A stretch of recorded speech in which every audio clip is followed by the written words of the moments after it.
Okay, तो finally IBPS PO pre के सारे ही शिफ्ट खत्म हो चुके हैं और आपके पास जिज्ञासा होगी, सवाल होंगे आपके कट ऑफ को लेके। ये एक वर्ड बहुत आ रहा है नॉर्मलाइजेशन, इसको लेके, और मेंस की तैयारी किसको करनी चाहिए नहीं करनी चाहिए, किसी दूसरा जो एग्जाम आने वाला है उस पर अपना ध्यान शिफ्ट कर देना चाहिए। ठीक है, देखो इसमें बहुत सारी बातें हैं, इसको तोड़ते हुए ले चलेंगे। सबसे पहले जो मैं करता हूँ एक आइडिया लेने के लिए अपने पर्सनली, मैंने जो खुद में पेपर दिया था उसकी तो मैंने आपको पर्सनल जो मैंने खुद पेपर दिया है उसकी कल ही वीडियो में दी थी, क्योंकि मेरा कल ही पेपर था। ठीक है, तो वो मैंने आपको अच्छे से बता दिया। आज भी जिससे मैंने बात की है, ठीक है, वो यहीं पे मतलब मेरे जस्ट ऊपर वाले ही फ्लोर पे, 2 फ्लोर ऊपर सॉरी, तो उसका भी आज के पेपर में क्वांट मुश्किल थी लेकिन रीजनिंग मुश्किल नहीं थी।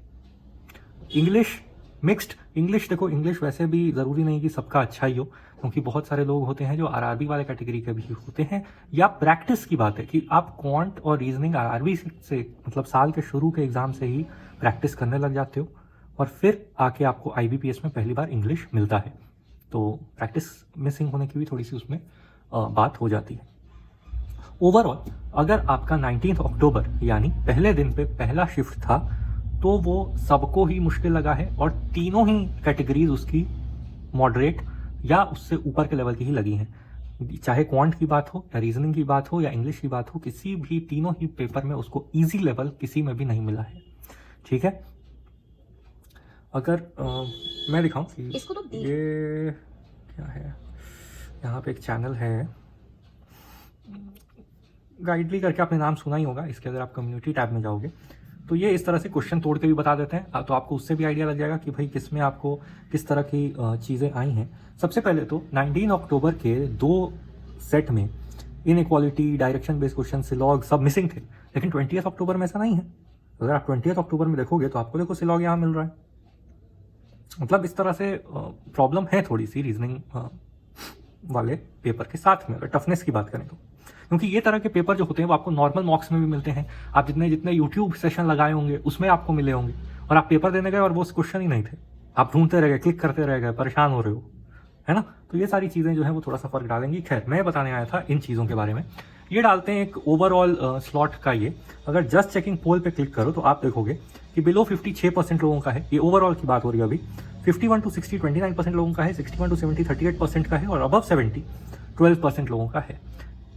अगर शिफ्ट वाइज आप चलो, अब ये शिफ्ट वाइज भी पोल देते हैं, शिफ्ट वाइज अगर आप चलो तो आपको सबसे जादू बात ये देखने के लिए मिलेगी कि बाकी सारे केसेस में आपको बिलो 50 का एक सेक्शन मिल रहा है और उसके भी 4-5% वोट आ रहे हैं। लेकिन अगर आप 19th को सबसे स्टार्टिंग वाली शिफ्ट के पोल में चले जाओगे तो आपको बिलो 40 का भी कॉलम मिल रहा है, और इसमें भी आपके, मैं जब बना रहा था तब तो 3% थे यहाँ पे, लेकिन 2% लोग अभी भी हैं 2500-3000 वोट्स के बाद भी। 41 to 50 में भी 4% प्लस लोग हैं, समझ रहे हो। तो ये इशू है, इसीलिए वर्ड यूज होता है नॉर्मलाइजेशन का। ठीक है, नॉर्मलाइजेशन क्या है? नॉर्मलाइजेशन जो है वो ये देखता है कि जब भी आपका एग्जाम ऐसा हो इसमें आप सारे बच्चों को सेम एग्जैक्ट क्वेश्चन पेपर नहीं दे पाओ, उसमें आपको कुछ तो बिठाना पड़ेगा। या तो आप ये शुरू से ही लेके चलो कि भाई सारा क्वेश्चन पेपर, सबके क्वेश्चन सिमिलर होंगे, सेम डिफिकल्टी लेवल के होंगे, सिर्फ डेटा चेंज होगा, या तो इतना जनरलाइज्ड कर दो, है ना, या तो उससे भी इजी कर दो कि बस क्वेश्चन नंबर के कंटिन्यूएशन पैटर्न चेंज कर दो। लेकिन ऐसा कुछ होता नहीं।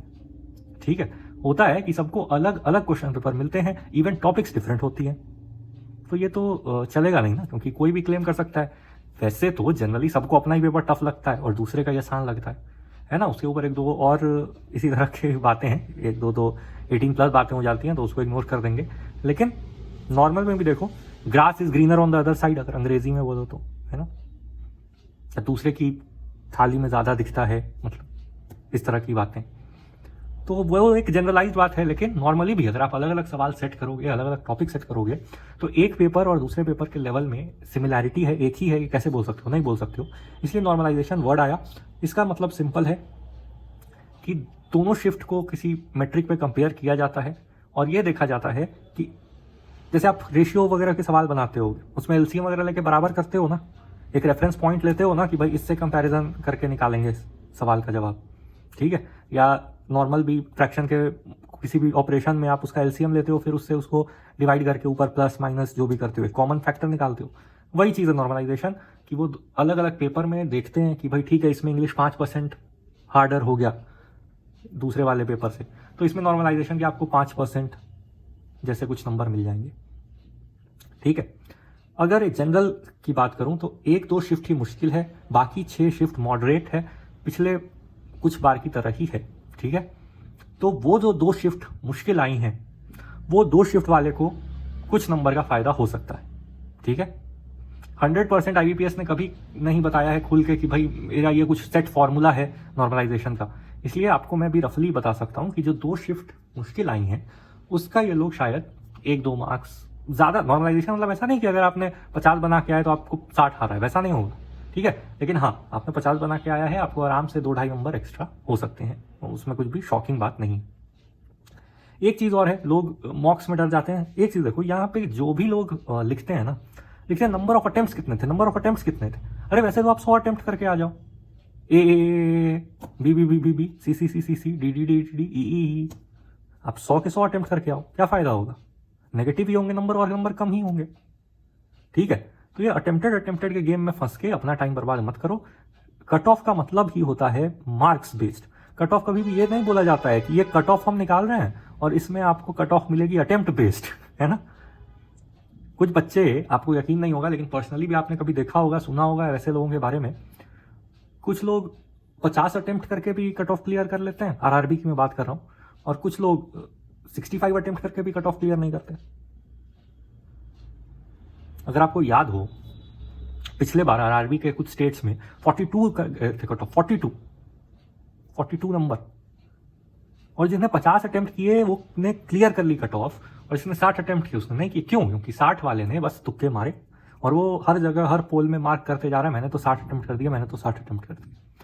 एक और कल्चर आजकल क्रिएट हो रहा है, कल्चर वर्ड आपने भी सुना होगा, जैसे IAS IPS का शो ऑफ कल्चर आ गया है, वैसे ही एक और कल्चर आ गया है अब कैमरा पे आने का कल्चर। ये क्या है, ये लोग अब फेमस यूट्यूबर्स को, टीचर्स को जान ही गए हैं, है ना, पहचानते ही हो आप, जब भी स्क्रॉल वगैरह करते हो यूट्यूब, कोई क्लास देखने, कुछ अटेम्प्ट करने वगैरह। अब क्या हो रहा है कि जैसे ही वैसे लोग दिखे, बस उनका कैमरा आया और आप बन गए सबसे बड़े महारथी। उनके कैमरे पे एक लड़का आज बोल रहा था, मैंने देखी वीडियो, 28 बना लिया उसने रीजनिंग में। चलो ठीक है, मैं मान लेता हूँ कि रीजनिंग में बहुत प्रैक्टिस से मॉक लगातार लगाएगा तो 28 बन सकते हैं। ठीक है, उसके बाद उसने क्वांट भी 25 कर लिए, इंग्लिश भी। अरे भाई तूने सब 25 कर लिए, 25 × 3 75 नंबर हो गए। ठीक है, तो अगर वैसे लोग ही, मैं ये नहीं बोल रहा हूँ कि एकदम गलत है, लेकिन आप उस वीडियो को देखो, सबके ही वैसे ही, सब वैसे ही अपने अटेम्प्ट्स बता रहे हैं। जबकि आप अपने भी एग्जाम हॉल में, आपको खुद अपना भी पता होगा और दाएं बाएं एक बार तो इंसान देखता ही है, आपको खुद का याद होगा कि कितने लाल लाल वो छूटे रहते हैं क्वेश्चन हर सबके ही स्क्रीन पे। ठीक है, तो ये कल्चर से थोड़ा दूर रहो। ठीक है, सोशल मीडिया में ये सब फंस जाओगे नहीं तो आप। अब आ जाते हैं कि कट ऑफ कैसे सेट होगी, क्या सेट होगी और मेंस का क्या है। देखो, कट ऑफ सेट होने का बहुत इजी है, टोटल वैकेंसी पे भी बेस होता है, इसलिए उसके बारे में बात करेंगे। वैकेंसी टोटल 5000 के लगभग, ये सारे अप्रॉक्स डेटा है, एग्जैक्ट वगैरह के लिए आप एग्जैक्ट डेटा खोल के तो पढ़ते रहना, मैं आपको बस समझाने के लिए ये वीडियो है। वैकेंसी अप्रॉक्स 5000 है। ठीक है, generally all across the board, चाहे वो नीट हो, JEE हो, SSC वगैरह हो, बैंकिंग वगैरह हो, सब में 10 गुने जो वैकेंसी के 10 टाइम्स लोगों को कट ऑफ क्लियर करवाया जाता है, कैंडिडेट्स सेलेक्ट किए जाते हैं। यानी कि 5000 का 10 टाइम्स 50,000 लोग सेलेक्ट होंगे। टोटल फॉर्म कितने फिलअप हुए? 7 लाख। 7 लाख में से आप मान के चलो आराम से 20% लोग एग्जाम देने नहीं जाते। मैं इस रो में, इस बार जो कल के एग्जाम में बैठा था एक रो में, मेरे रो में 6 सीट्स थी। ठीक है, 6 कंप्यूटर थी और उसमें सिर्फ 4 लोग बैठे थे, 2 लोग नहीं आए थे, है ना। तो आप जनरलाइज मान के चलो 20% लोग एग्जाम देने आते ही नहीं, 20% लोग ऐसे ही आ जाते हैं, और उसमें से भी 20% का या फर्स्ट ही अटेम्प्ट होता है, या उनके पास ऐसा टेक्नोलॉजी वगैरह ही नहीं होता है, एक्सपीरियंस ही नहीं होता है कि वो कंप्यूटर पे ठीक से एग्जाम दे पाएं, तो वो भी छट जाते हैं। क्योंकि उनके अगर आप अटेम्प्ट देखोगे तो उनके सिंगल डिजिट में भी अटेम्प्ट होते हैं। 8-8, 10-10 अटेम्प्ट, उसमें तो वो क्लियर होगा नहीं ना पेपर। ठीक है, तो ये 20-20-20 ये 60% बच्चे जो हैं, है ना, ये आपके मेन मेरिट में कभी भी जाने वाले हैं नहीं, ये बस नंबर बढ़ाने के होते हैं। तो इनको आप साइड कर दो। बचे हुए लोगों में से 50,000 लोग को 100 में से उतने नंबर आने चाहिए। ये होता है कट ऑफ। रफली अगर बात करो, नॉर्मलाइजेशन अगर जो 2 टफ शिफ्ट्स हैं उनको दे दिया गया, तब तो एक जनरल यहां से जैसे इसके टेबल से पता चलता है कि तब आपकी कट ऑफ वही पिछले साल जैसी 54 नंबर की बनेगी। ठीक है, लेकिन अगर बाकी लोगों के नंबर कम कर दिए गए, है ना, मतलब टफ शिफ्ट के कंपैरिजन में इजी शिफ्ट्स के नंबर कम किए गए, तो आपकी कट ऑफ ड्रॉप होगी और ज्यादा। पिछले बार तो वैकेंसी भी कम थी। पिछले बार का जो 55 कट ऑफ, 55 कट ऑफ जो सब बोल रहे हैं, पिछले बार वैकेंसी भी तो कम थी, पेपर भी इतना टफ नहीं था, और कुछ नई चीजें भी नई इंप्लीमेंट की गई थी, जिस तरह से इस बार आपको इंग्लिश में चेंज देखने को मिला है ना, अक्रॉस द शिफ्ट्स। अगर आपके 50 नंबर आ रहे हैं, अटेम्प्ट की बात यहां नहीं हो रही है, जैसा मैंने पहले बताया, अटेम्प्ट के चक्कर में मत पड़ो। अगर आपके 50 नंबर आ रहे हैं, आप शुरू कर दो मेंस की तैयारी। सबसे इंपॉर्टेंट क्या है ना, यहाँ पे देखो, और प्रॉब्लम क्या है कि अभी से लेके रिजल्ट आने में, कट ऑफ ये होने में, सब आने में आपका लगभग 1 महीना, क्योंकि फेस्टिवल भी है इसलिए मैं वो काउंट कर ले रहा हूं, आपका लगभग 1 महीना वेस्ट हो जाएगा नहीं तो। और वेस्ट वर्ड जो है ना, आप ये देखो कि एक तैयारी की भी बात होती है ना, एक आदत की भी बात होती है, एक प्रैक्टिस की भी बात होती है। 1 महीने में तो ये सारे जो नशा मुक्ति केंद्र खुले हुए हैं वो आपकी लतें छुड़ा देते हैं। तो पढ़ाई की तो किसी को लत लगती भी नहीं है, जबरदस्ती बैठते हैं सब कि अकाउंट में पैसे आए, एक लाइफ स्टैंडर्ड मेंटेन हो। अगर माँ बाप के लिए कुछ अभी तक नहीं कर पाए हैं तो वो करें। तो इस सारी चीजों के लिए लोगों को पढ़ाई करते हैं। कौन सा बच्चा है जो शौक से बैठा है आज और बोल रहा है चलो एक क्वांट लगाता हूं, चलो एक रीजनिंग सॉल्व करता हूं, चलो जरा आरसी देखें, है ना। तो मोटिवेशन ही जब पैसा हो, एक लिविंग ये हो, पैसा बहुत जनरलाइज्ड हो गया लेकिन आप समझ रहे हो मेरी बात, तो आपका वो नशे से भी बहुत हल्की चीज है। और वो अगर आप 30 दिन को गैप दे दोगे तो फिर फ्लो बनने में ही मेंस आ जाएगा, आपको पता नहीं चलेगा। ठीक है, और मेंस में क्या है, मेंस पढ़ने, मेंस की चीजें अगर आप पढ़ रहे हो तो कोई लॉस थोड़ी होगा। अगर आप इन 20 दिनों तक भी मेंस की पढ़ाई कर रहे हो, कोई लॉस थोड़ी होना है। आपकी डीआई और अच्छे से उल्टा तैयार हो जाएगी, आपके इंग्लिश में पकड़ मजबूत होगी, क्योंकि प्रैक्टिस तो आपकी मिसिंग है इंग्लिश में। ठीक है, जनरल नॉलेज पढ़ोगे तो आपको दुनिया से कनेक्टिविटी बढ़ेगी, कहीं बाहर 2-4 लोगों के सामने कुछ बोल पाओगे। इतना ही रखते हैं, नेक्स्ट अपडेट में फिर मिलेंगे।